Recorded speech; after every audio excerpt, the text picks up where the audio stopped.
préciser ak waa CNG que lii nekkul face to face donc présentation affiche la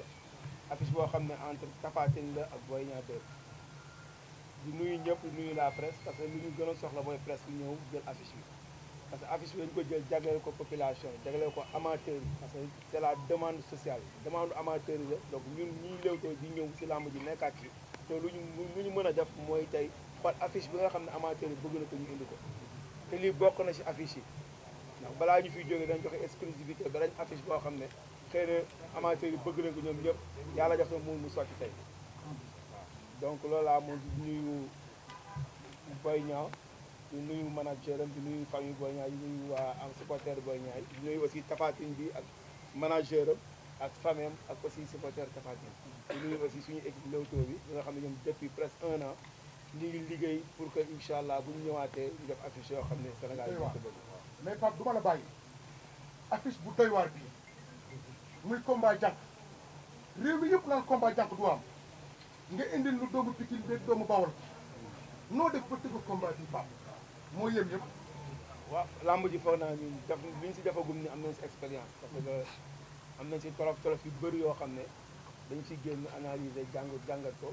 jël ko def ko loo capitaliser comme politique si ñun ndax dafa gis am nañ si tolof ak dina duloo nekk suñu frère te ba léegi dara changé suñu relation te yooyu yëpp dañ koy ay jaar-jaar yoo xam ne dañ ko capitaliser mu jaroñu tey ñu gën a dugal si lamb ji donc am si expérience aussi li nga affiche yi nga wax nii tey ñu ko doxalee aussi am nañ coordinateur boo xam ne lépp moom la di Max Margan waaw donc lépp luñ fi teg affiche rek moom moo ko dox waaw donc moom aussi ñu koy remercier di ko féliciter ne koo xam ne vraiment nitu làmb la mooy Max Margan waaw moom mooy kooku mooy làmb la kooku Sénégal yëpp wax nañ ko mais dama dégg léegi ci wéyu boy dama ko for léegi say kàtt nga ni yéen ngi waajal loo xam ne bu ngeen koy yekkee réew mi ñëw Pape lan la waaw donc mën nañ joxe exclusivité bi mooy Sa Thiès Garga aussi taxaw waaw donc loolu aussi exclusivité la boo xam ne ñi représenté Garga Sa Thiès ñu ngi fi te je pense que loolu aussi taxaw na incha allah d'ici semaine prochaine ñu matérialiser mais man sama problème mooy dama xaw a jaaxle parce que dama tiit nii combat yi gën a jafe ngeen taxawal Sa Thiès Garga Mbossé nu mu taxawee ni ngeen waxtaanee. Max waaw Max dinaa ñëw ci joxal ma Max. mais Max. loolu muus Max gëñ laa moom. waaw Max moom mais Maguette. Doudou salaamaaleykum maa ngi lay nuyu di nuyu journaliste yi def yëpp di nuyu suma entraîneur en même temps mu ñëw teewal fi sama ménager moo koy nuyu di nuyu Pape Thialis ak ñi mu àndal di liggéey ñëpp di nuyu aussi Boy Niang suma frère comme ni mu ko waxee maa ngi ko koy delloo cër bi di ko wax ne ko jàmbaar la mais am na bés quoi na leer te kiliya ok waaw di nuyu Sénégal yëpp di nuyu sumuy supporter di nuyu waa Bawol aussi di nuyu Bawol yëpp fu ñu ne ci àdduna di nuyu képp kuy bëggee Tapha Tine ak ñi ma doon ñaanal naan Tapha Tine yàlla na am combat di sant aussi papa ak El Hadj Thioune nga xam ne ñoo mooy xelal Pape Thialis xam na ci dara donc Pape Thialis nag dañ koy remercier côté bu nekk waaw mën naa ne bi ma ko annoncé léegi deful une semaine combat bi taxaw kon mën naa ne jàmbaar la quoi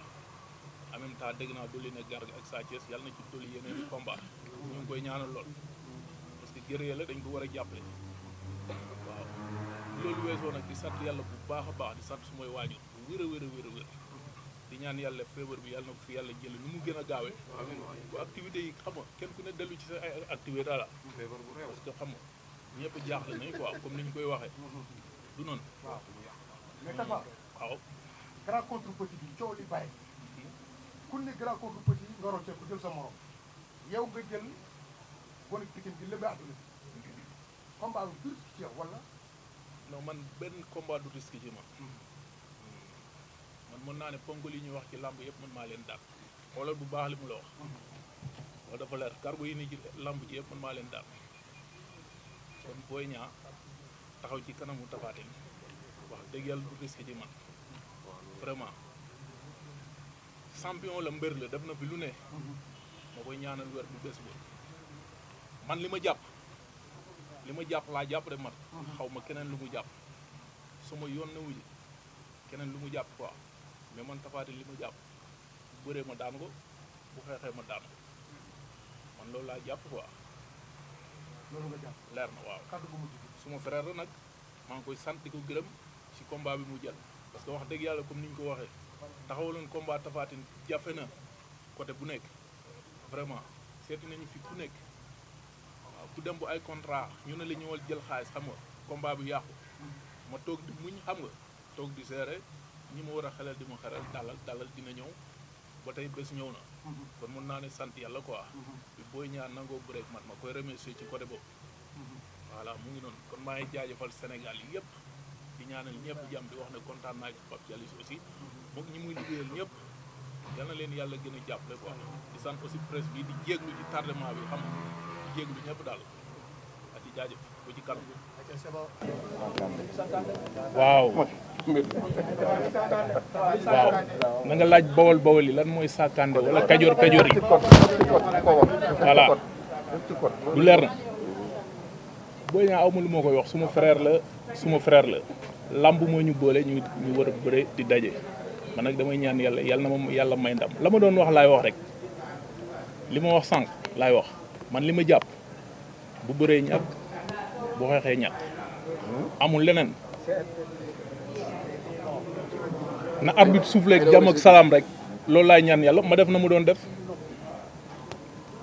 damay jël mu ñeme la ba ni moom moo jëlal boppam combat bi loolu perturbé wu la yow arbitre na soufflé ak jàmm ak salaam man damay jël place am looloo gën a dee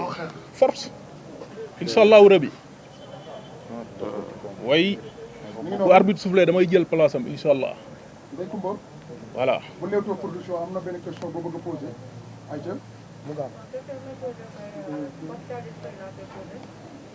kon on en a terminé avec Tafa na Pape Thialis jël mu jeex après gars yi waa RTS vous avez besoin de Pape Thialis pour le français wala pour le journal ayca Thialis kii el pousse le micro donc Tafa c'est bon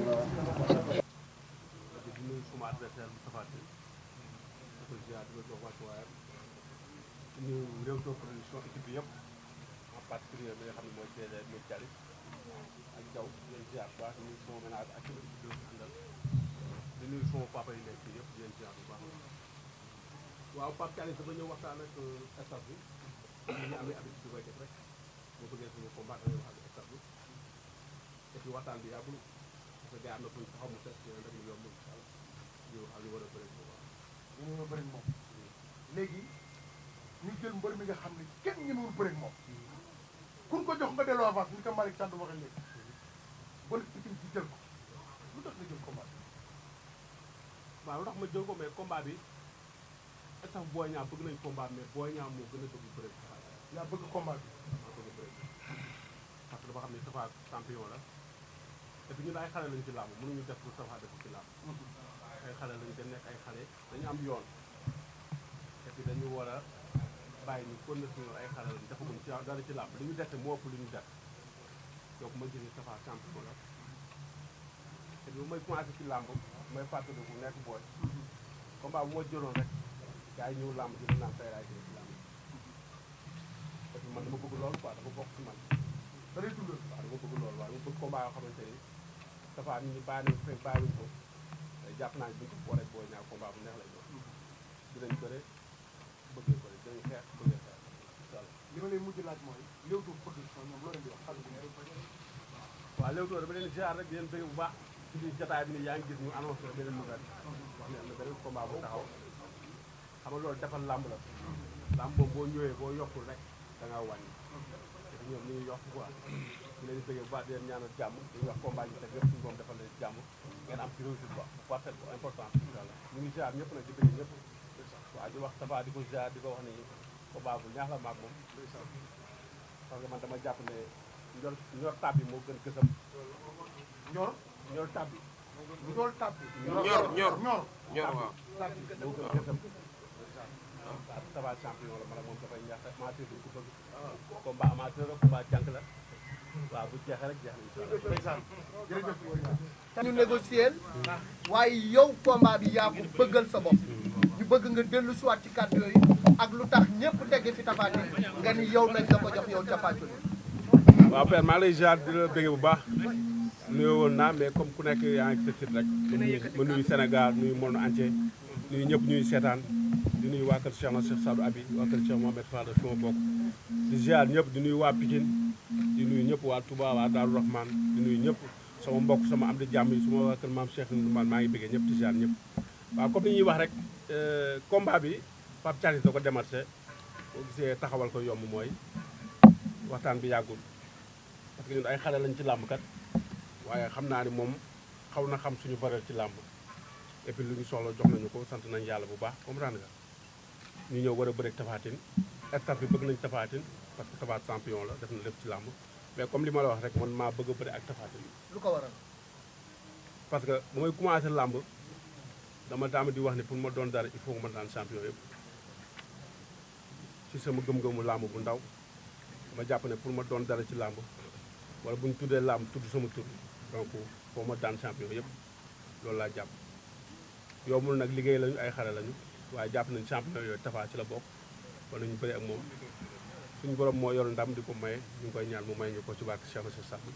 léegi ci biir présentation bi dégg nañ ko mu ne soo bëree mu dóor la nga daanu wala boog mu daan la boo xeexee mu daanu. waaw comme ni nga ko wax rek loolu neex na ba pare de. waaw loolu wax ko dafa teel waaw loolu waxam la mais wax ko dafa teel làmb bi ñoo ko sekk maak moom comme li ma wax rek ñool tab bi moom moo gën gësam ñool tab bi moo gën gësam loolu dafa jeextaak comprendre nga Tapha champion la defuma ci làmb lu mu deful wala lu mu def sax man defuma ko xale laa dama ñëw pour bëreek moom pour wane ni boo ñaa champion bu ndaw la ci moom après ma dem xool leneen. jërëjëf Boy Niang deuxième question bi Malick da nga ni da ngay teg sa ci nu fondé ñëppay naan day naan moom donc kaasam mi ngi fi indaal nañ ko bu ko naanul rek incha allah bu ñu jàppee ak Thialis ñu indil ko kaasam bu soobee yàlla comme noonu la demee daa am lu ma leeral nag comme presse bi yëpp ñu ngi fi ma bëgg leen wax ni rek man xale laa dama ne ci làmb donc il faut que ñu bàyyi jël suma carrière fixé ko ci benn département wala ci benn nit dama nekk xale war a bëre ak ñoom ñëpp su ma paree ci Tapha dama war a bëre beneen champion suñu borom bu ñu mayee ndam ñu ngi ko ñaan suñu borom. waa Pikine rek nga fi bàyyi. waa Pikine rek laa fi bàyyi kon donc nag il faut mu leer ci presse bi ñu bañ a jàpp ne man li may sonn ci làmb wala di ko ñafe ci làmb pour benn mbër la wala pour benn gox la géej waaye bëre naa fa ay champion yu bari amul lu ma faral defar def naa fa li ma fay def ba pare donc loolu moo gën a tax ma préféré pour bëre ak feneen dama war a bëre ak yeneen champion. bu ñoree rek tab. waaw bu ñoree rek tab bi noonu la demee maa ngi jaar ñëpp nag di bëggee ñëpp loolu il faut ma leeral ko fii pour ñu xam ne boo ñaan ñafewul carrière am ba mu commencé 2010 ba léegi pour benn mbër wala pour benn gox dama war a bëre gars yi fi nekk yëpp laale ak ñëpp ñoo ñëpp ay champion lañ maa ngi bëggee ñëpp di jaar ñëpp jaajëf. ginnaaw ba ñu nuyoo assistance bi fi ne yëpp sant yàlla julli ci yonent bi gërëm suñu ñaari waajur di ñaan jàmm ci réew mi xam nga problème mooy Leewtoo bi mu ñëwee waxoon na objectif am xëccoowuñu dara mais bàyyiwuñu benn mbër bàyyiwuñu benn combat kon combat bu neex askan wi rek Leewtoo dina ko démarché su jiboo dinañ ko taxawal defe naa bi ñuy doog a dugg si loolu la ñu waxoon tey nagul fàtte ne 2017 2018 boobu ngay wax waaw Leewtoo journée bu mu dëgg fee écrit ñoo koy bëri dëgg la doo gis ñaari écrit bokk ci benn journée loolu moo lay wane ne ñoom dañu bëgg lamb ji au moins day ëpp ci bëri di bëri moo tax nag gis nañ ne Garga ak Sa Thiès fii la ñu waxtaanee ak ñoom ndax gis nañ ne amateurs yi bëgg nañ combat boobu wax jot nañ ñaari mbëri jot nañ seen i ménager jiboo nañoo ak ñoom incha allah semaine bu ci yàlla àndee dinañ ko finaliser incha allah dinañ ko finaliser waaw mais loolu doy na waar jërëjëf foofu rek ngeen ñëw wala seen yaram dafa tàngagul non déggoo li ma la wax région yaa ngi laaj seen wàll Thialis boobu léegi téléphone am fayu dañuy bëgg ñëpp ñam wala li ëpp ci mbër yi ñam donte mbër yi ëpp journée yi dëgg la jërëjëf jërëjëf problème kii la stratégie la beneen question yi mooy mën nañu xam drapeau bi kan la ko fas yéene tuddee pour mu ne xam parrain bi aussi est-ce que di nga doon dox combat bi di parce que noonu gis ni que y a deux daaw doxoon nga ay combat mais mujjul antu est-ce que ren bi ngay dox combat bu difficile la woon ak les objectifs globaux de la saison pour Leewtoo ñu tëjee loolu mu jeex. waaw dégguma ñu ngi lay nuyu donc di jaale d'abord ki nga xam ne fii lay liggéey di Babacar moo ñàkk raxam tey suba donc waroon na fi nekk mais loolu moo tax nekk fi mu ngoon tubaab donc ñu koy jaale publiquement ñëpp xam ne ñu ngi koy jaale maintenant question yi bi nga posé par rapport ak suñu saison yu njëkk yu ñu toog defuñu ko teewul ñu ngi nekkoon si beneen liggéey parce que Leewtoo yemul rek si làmb production audiovisuelle cinématographique ñu ngi si te am na série yu bëri yuy daw si dëkk bi ñu ay partenaires lañu soit partenaire financier lañu soit coproducteur lañu donc loolu moo tax aussi dem nañ ba si làmb pour def suñu toog analyser xool fu ñu jëm maanaam préféré tourner wu si production audiovisuelle ba gis yoon bu leer ñu ñëwaat dellu si làmb ji donc loolu moo taxaw ñu toog defuñu làmb mais teew ñu ngi dem liggéey parce que ñu nekkoon si production audiovisuelle cinématographique je pense question bi répondre naa beneen question bi mooy waaw yaa ngi wax problème mu xaalis xam nga nit ñi c'est-à-dire que nit fi nga boo amee sa objectif nit ñi mënoo leen tere ñu wax Sénégal la ñuy wax rek donc wax ji pour man amul solo yow li nga bëgg ak fi nga bëgg a jëm loolu ngay lijjanti man loolu laay lijjanti donc loolu moo tax ñun lu ñuy def ñu ñëw toog waxtaanee bu analyser xool def ko te loolu moo ci am solo maintenant li nit ñi wax moom Sénégal c'est un pays boo xam ne c'est comme ça nit ñi moom mënoo leen teree wax dañuy prêcher du faux pour avoir du vrai te je pense que ce qui est important mooy nit ki xam fi ngay teg te que fu la nit ñi di xaar ñu bañ la fekk loolu moo ci am solo. waaw parrain bi actuellement mënuñu am parrain parce que tey jii ak situation bu Sénégal toll si Covid bi je pense waxu parrain mënaguñ ko wax lu ñu mën a def mooy jël risque parce que tey promoteur yëpp a jël risque parce que affiche boo ko taxawalee risque la parce que li ci kanam xamuñu ko situation fu mu nekk nii li ci kanam xamuñu ko dañ jël risque rek taxawal affiche yi di xaar saison bu ubbi ñu mën a xam lan la ñuy def boobaa ñu mën a xam ko mooy parrain bi mais incha allah actuellement nii l'essentiel c'est de faire des affiches kaleeg ñoom maintenant ñaan suñu borom li fi nekk mu teel fi jógee ñu mën a xam suñu saison mën a démarrer. objectif saison ren bi parce que taxawal ngeen ñaari combat yu extraordinaire. waaw on n'a jamais eu de problème ak cachet ñun mosuñu fi fay mbër cachet bu tax ñu di wax ñun ku raisonnable la ñu tëggal ñun loolu la ñuy doxee ku raisonnable mooy yow nga wax lu jaadu ñun aussi ñu gis ni loolu duñu gaay ñu liggéey si mais daaw am na ñun dox ñoo xam ne ni liñ dem laaj jàpp naa ne pour man raisonnable moo tax tëgguñu ko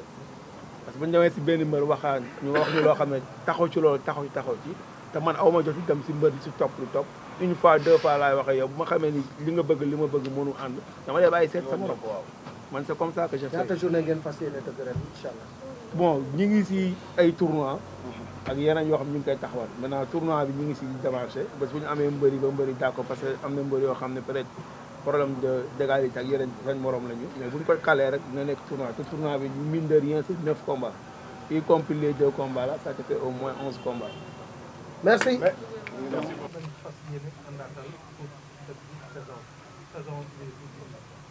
Alors, donc, on remercie le directeur général de la RTS ak tout son personnel parce que heure bi ñu soxlaa rek dañuy def di remercier nag toute la presse ici présente parce que vraiment amoon na ay xat-xat en une semaine la ñu def lépp mais démb bi ñu leen wooyee kenn hésité wul ñoom ñu ko teew tey donc la presse on vous remercie donc di remercier aussi le personnel de Leewtoo comme ni ko Pascal waxee léegi c'est un personnel dévoué à la tâche ñoo xamante ni dañuy gëm li ñuy def daaw ba ren tëgguñu làmb mais ñu ngi doon réfléchir ci ay stratégie comme ni ko Malick Thiam waxee di xool nan la ñuy mën a dugaatee ci làmb ji ba réussite bi ñu amoon ñu am réussite bu ko ëpp parce que soo jàllee tam ñëpp ñu def lu baax soo ñëwaat dinaa plus droit à l'erreur da nga war a def lu raw li nga defoon donc loolu moo teew taxoon tekk googu am ñuy réfléchir alors mbër yi aussi ñu leen di remercier bu baax a baax parce que jafe lu ñu dara parce que mais nag ñoom ci suñu équipe lañu bokk parce que ñun dañoo am équipe bu mbër ñii ñëpp tëggaloon nañ leen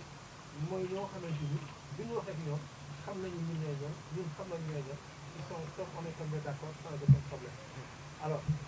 affiche bi ngeen jox leen tam aussi waxtaan nañu comme ni ko président Pape Faye waxee waxtaan nañu ak mbër yi waxtaan nañu ak manager yi xam naa ni dinañu annoncer la presse la semaine prochaine